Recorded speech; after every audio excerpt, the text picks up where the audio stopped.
If you want to continue to follow our adventure, click subscribe.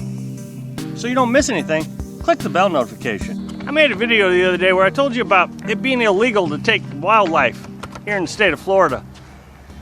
But the more important thing was about that video, and I'm not sure a lot of people caught on to it, I was trying to point out how hard it is to do all kinds of research, hours on end, trying to figure out if something's legal or illegal. So it's just better sometimes not even to mess with it, like the catfish.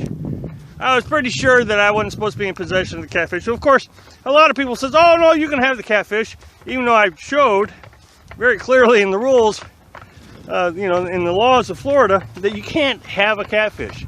So there's a lot of misinterpretation about what you can and can't have.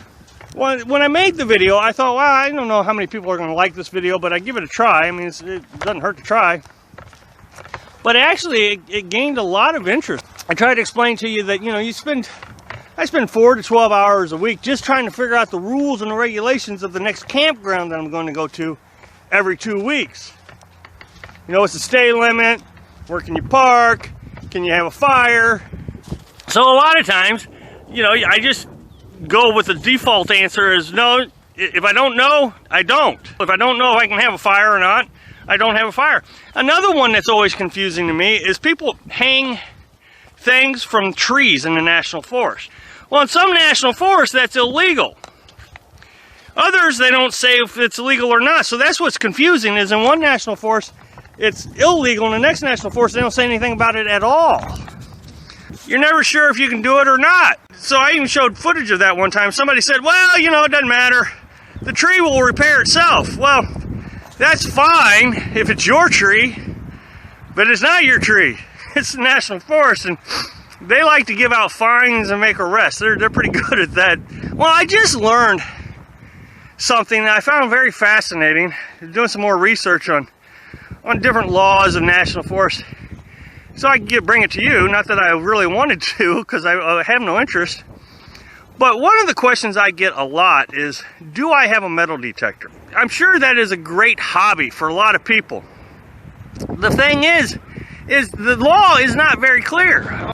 And so I started looking up the laws regarding this. And there's 2 laws that they talk about. First of all, metal detecting, it's very vague. It's just so hard to understand whether you can do it or not and when you can do it. The general answer of the National Forest is yes, you can go out with a metal detector and look around for specifically gold. They let you do a little bit of minor prospecting. If you can dig up a little hole like 6 inches deep, nothing deeper than that, then they're okay with it. But man, it is sure iffy, because there are 2 laws that have went into effect through United States history that make it illegal to dig up historical artifacts. So if you find a piece of jewelry and you think it's a historical artifact, it may be illegal to take it. Well, it is illegal to take it.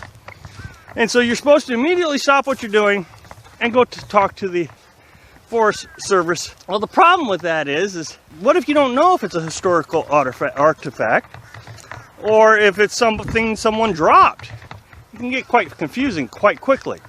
But I got a couple examples in our own adventure that I didn't know that I may have been violating the law, at least on one of them, that I wasn't even aware of. And so this is where things get really tricky out here.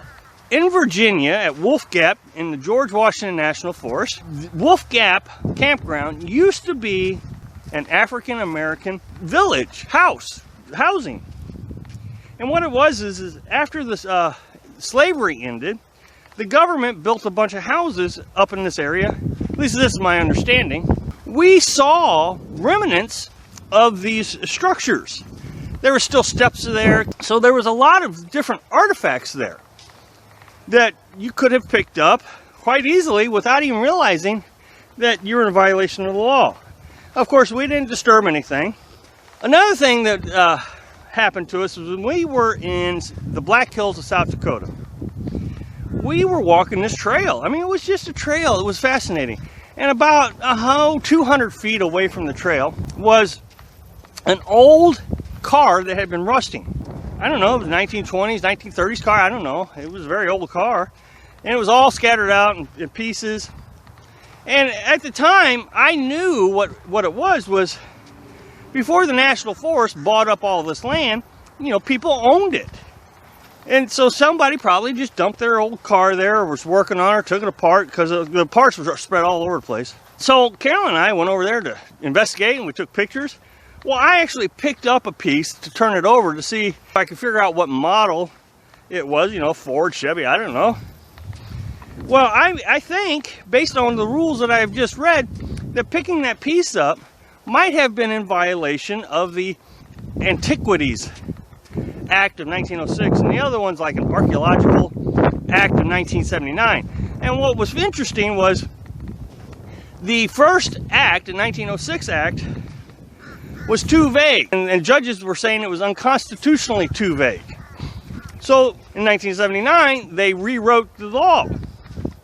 And so I actually understood the first law a lot better than I understand the second law, because the second law becomes a bunch of legal mumble jumble that you can't understand. I mean, it's like, okay, you know, you can't do this in accordance with section, subsection, you know, ABC.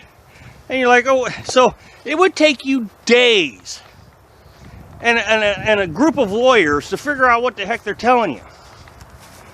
So, in my opinion, it may have been too vague for the lawyers and the judges in 1906, but it was quite understandable to the layman like me.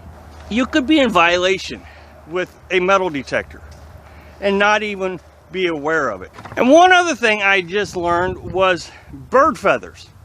There are a lot of birds that are on the endangered species list. And if you're walking along in a national forest, I guess anywhere, I don't know, and you say, oh, that's a pretty feather, and you pick it up, and you take it with you, and you put it in your car, and you get pulled over, and they see you with this bird feather, you could be fined. Or a turtle shell. Thanks for watching. Click like if you like the video, and happy travels.